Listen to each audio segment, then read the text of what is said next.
Bismillahirrahmanirrahim. Assalamualaikum warahmatullahi wabarakatuh. Waalaikumsalam. Jadi Kak Eko, mungkin saya akan sedikit cerita tentang perjalanan kemarin ya.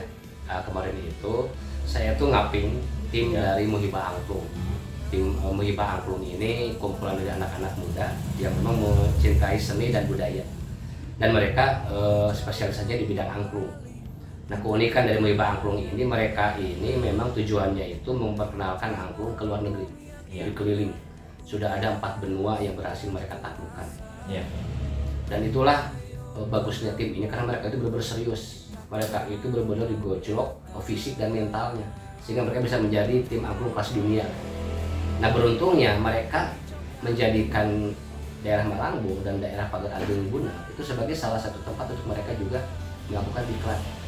Nah, ini hubungannya karena saya teman baik dengan pendiri mereka, Kang Maulana, gitu ya. Kami sama-sama satu pesantren, dan Kang Maulana tahu bahwa saya ini tinggal di Malangbong, juga sering berkegiatan di lapangan, jadi ngajak saya untuk bebarengan. Saya setuju karena ini penting ya bagi kita untuk mengajarkan ke anak-anak muda, bukan cuma soal teoritis, tapi juga langsung di lapangan, termasuk pengenalan lingkungan gitu. Jadi itu yang kemarin terjadi kayak gitu. Maka selama 3 hari itu kita berangkat bareng-bareng. Itu pertama mereka datang ke sini subuh, sampai ke sini sekitar jam 7-an lah ke Malangbong gitu. Dan mereka di Malangbong langsung disebar untuk mencari uang. Karena dompet dan segala peralatan mereka itu kita sita.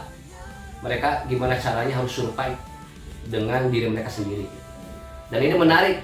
Ada yang ke polsek bebersih, ada yang ke warung sasapu, ada yang nyuci piring, ada yang ngangkutan barang supaya untuk mendapatkan uang itu. Terkumpul lah.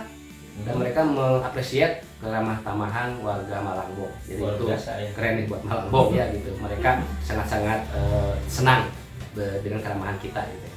Nah, setelah terkumpul uang itu kan baru mereka belanja barang-barang untuk mereka makan nanti ketika di gunung.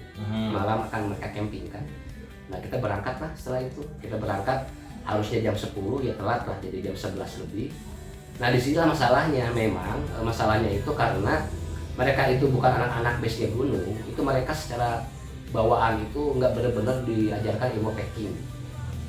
Sehingga mereka ada yang packingnya itu, ada yang masih di tenteng, ada yang ngegantung di nasi carriernya. Karena memang nggak ada kesempatan untuk itu. Mereka benar-benar sangat padat sekali, karena mereka itu benar-benar ngudak sesuatu secara full sekaligus. Jadi KB hayang diambil, kudu iya, sehingga nggak ada kesempatan untuk ngajarin hal-hal yang gitu ya. Ini pengalaman pertama mereka ke gunung mungkin. Pertama ke gunung, dan ada yang belum pernah ke gunung, ada yang belum pernah ke Garut, ada yang belum pernah naik elk. Semua yang mereka lakukan itu benar-benar seolah-olah perdana sekali. Nah, alhamdulillahnya karena mereka itu memang tim yang dididik secara fisik juga, mereka itu sudah terbiasa lari 10 kilo. Kalau kita mungkin ya, kita nggak bisa ya lari 10 kilo. Ini mereka setiap hari lari. Ada yang benar-benar sampai ikut lomba maraton yang benar-benar ekstrim. Mereka sudah terbiasa. Makanya saya regret ketika melihat mereka bawaannya ngegaram segala macam, kita tes aja lah gitu. Saya senang dengan ngetes ekstrim juga gitu ya. Akhirnya berangkat lah, dan memang kejadian karena bawaan mereka begitu banyak, yang lalu pas setengah jalan, dan terlalu banyaknya mereka itu cewek, akhirnya kita nggak nyampe ke puncak, ke titik yang seharusnya kita bisa ngecamp, yaitu di dekat dari Kampung Buna. Rencananya sih kalau kita sampai sesuai waktu dan tepat, kita nanti malam itu atau sore itu, maghrib itu akan langsung nyamperin ke penduduk Buna untuk kasih tahu kita selamat gitu lah. Tapi enggak, di tengah jalan jam 7 kita masih di lapangan jauh, mungkin sekitar 2 jam dari datar nangka. Hujan, kemudian ada yang kram, ada yang sakit, bahkan ada yang kelelahan, kerasukan juga ada gitu ya. Ya kita aja memutuskan ini antara pilihannya lanjut ngejar target atau udah kita pikirin keselamatan. Ya, kami milih udah keselamatan lah, targetnya kita bisa skip gitu ya. Alhamdulillah tuh setelah kita putuskan untuk ngecamp di tengah leuweung itu, kita bikin tenda segala macam, babarengan semuanya. Kondisi mulai tensi menurun dan aman ya.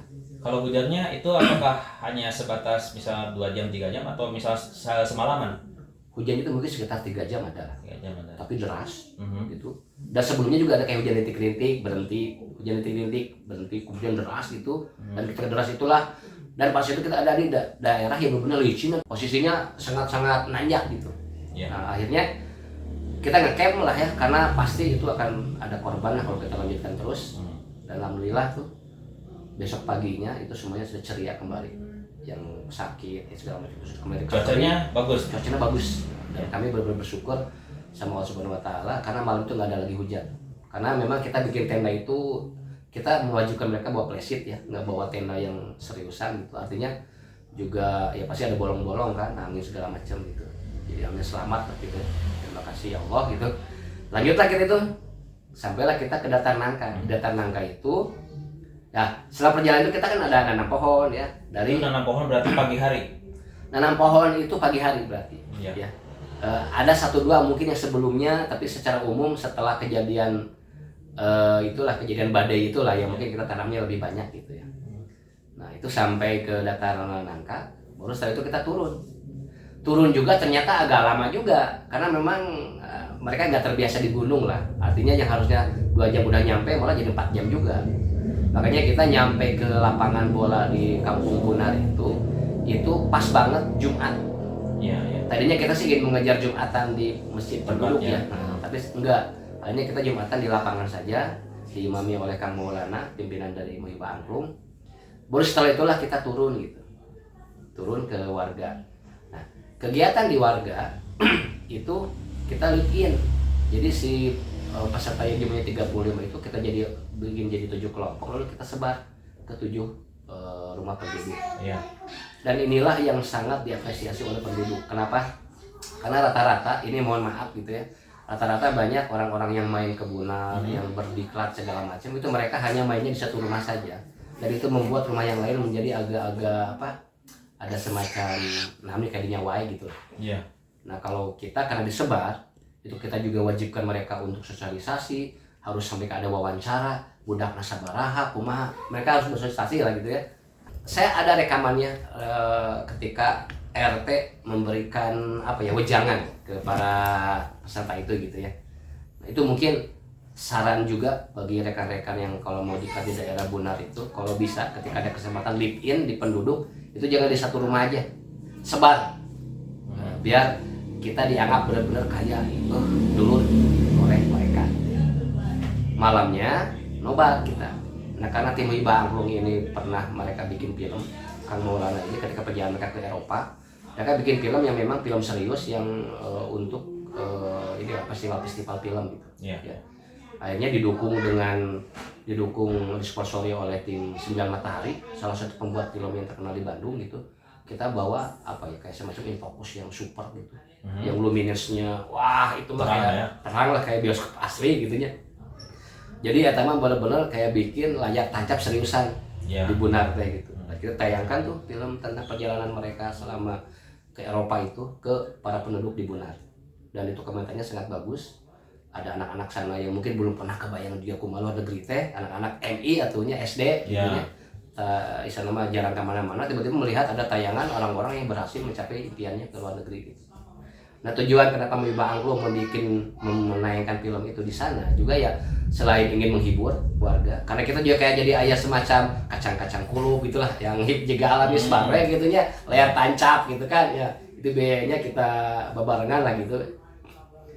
Lalu ya nonton, kemudian ya anak-anak banyak yang terinspirasi juga gitu. Akhirnya mereka pulang kembali istirahat ke rumah para penduduk. Lalu besoknya ya kita adakan evaluasi kalau dengan Muhibah Angklung itu bisa sampai 4 jam 5 jam karena benar-benar serius itu evaluasi masing-masing orang gitu. Dan dari evaluasi itu banyak hal-hal yang bagus, salah satunya ya terima kasih yang mereka ke Malangbong gitu ya.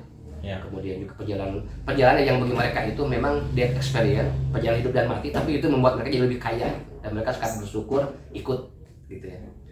Lalu lah bubar pulang kembali ke Malangbong dan mereka naik elep sampai mereka rame tuh naik elep didongeng kok, wih kok elep ngapung karena anak-anak kota yang belum pernah naik elep gitu. Ada anak yang bahkan belum pernah sama sekali kemana-mana. Ini mungkin sebetulnya background dari anak-anak tersebut beda-beda mungkin. Beda-beda, ada SMP kelas 9. Dari segi ekonomi misalnya. Segi ekonomi rata-rata mungkin menengah ke atas lah ya, gitu, rata-rata gitu. Tapi ada juga yang menengah ke bawah juga gitu ya. Nah, cuman kalau di Muhibah Angklung itu memang nantinya itu dididik anak-anak itu mencari uang. Karena mereka ketika perjalanan ke Eropa itu mereka cari uang, cari donatur segala macam, dididik untuk survive. Makanya ada kegiatan yang tadi di Malamong itu harus ngamen segala macam itu supaya nggak legitin ke era untuk yang duit. Jadi meskipun tadi berbeda-beda background, tapi tetap merasakan pengalaman yang sama begitu. Iya, betul. Pembelajaran atau pendidikan yang sama ya. Pendidikan yang sama ya gitu. Nah, dan ya tentu kami juga dari tim Wibah Angklung, saya juga dapat pesan dari Kang Maulana, ingin mengucapkan terima kasih kepada Kang Eko dan rekan-rekan dari komunitas ya, yang telah juga memprovide kita dengan tanaman-tanaman, pohon-pohon kita tanam di sana itu. Kemudian juga ya kami sangat mensupport juga, mendukung gerakan tersebut. Mudah-mudahan suatu saat ketika misalkan Wibah Angklung datang lagi ke Malang, Bong, ayo kita collab aja. Iya, boleh. Tentu ini harapan ya, mudah-mudahan bagi daerah yang masih hidup seperti begitu, ayo kita jaga bareng-bareng.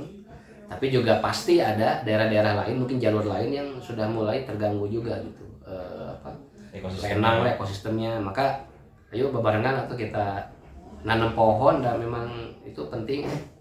Pohon itu kalau kita habisin terus nanti air akan hilang tuh dari bumi kita ini. Saya jadi ingat ini Kang Eko di daerah mana ya, ada satu entah ketua RT atau RW, dia itu karena senang dengan lingkungan, ketika ada warganya yang minta tanda tangan diwajibkan untuk boga tangkal itu di mana gitu. Iya. Kalau kamu belum menanam pohon, saya mau ditanda tangan tak kamu keperluan dirinya. Itu artinya kan ada wewenang yang langsung dipaksakan untuk si warganya itu sadar. Ini kalau kita bisa nih ya, pemerintahan kita, keren banget. Misalkan contoh tadi ngobrol dengan Kang Eko, kalau untuk setiap orang yang naik ke gunung, baik itu ke Pager Ageng, ke Kampung Bunar atau ke yang daerah lain, itu wajib untuk membawa pohon untuk ditanam. Itu keren sekali. Ya. Support lah. Mudah-mudahan bisa konsisten. Amin. Ya, terima kasih Kang Ridwan ya. Hatur nuhun. Sami-sami Kang Eko ya. Mudah-mudahan kita bisa kolab lagi ya. Amin. Sip. Ya. Di tengah hiruk pikuk pembangunan dan kemajuan zaman, alam terus memberi tanpa meminta. Pohon-pohon berdiri tegak, menjadi saksi bisu atas perjalanan manusia dalam menjaga atau mengabaikan bumi. Namun, kini saatnya kita menyadari, setiap batang pohon yang kita tanam bukan hanya sebatas batang dan daun, melainkan simbol harapan, nafas kehidupan, dan warisan tak ternilai bagi generasi mendatang. Penanaman pohon adalah tindakan kecil dengan dampak yang besar. Ia menahan erosi, menyimpan air, menyaring udara, dan menjadi rumah bagi keanekaragaman hayati. Lebih dari itu, ia mengajarkan nilai kesabaran, kepedulian, dan tanggung jawab lintas generasi. Apa yang kita tanam hari ini bukan hanya untuk kita nikmati, tetapi untuk anak-anak kita, cucu kita, dan bumi yang akan mereka warisi. Mari, jadikan langkah kecil ini sebagai bagian dari perjalanan besar. Karena menanam pohon adalah menanam kehidupan. Sebuah janji sunyi kepada masa depan, bahwa kita pernah berusaha menjaga bumi agar tetap hijau, lestari, dan layak dihuni.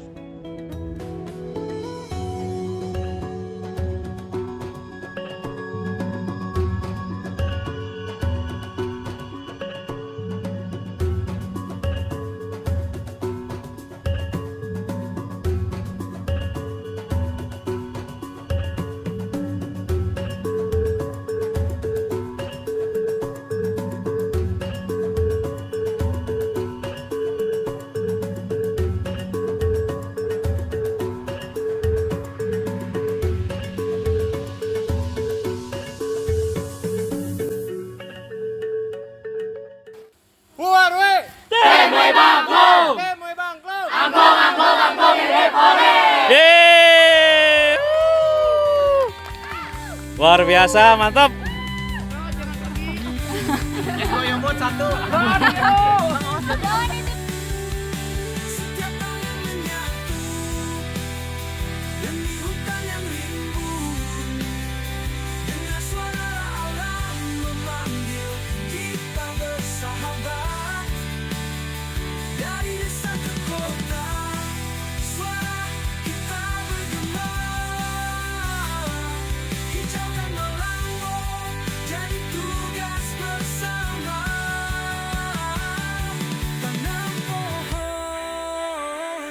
Hijaukan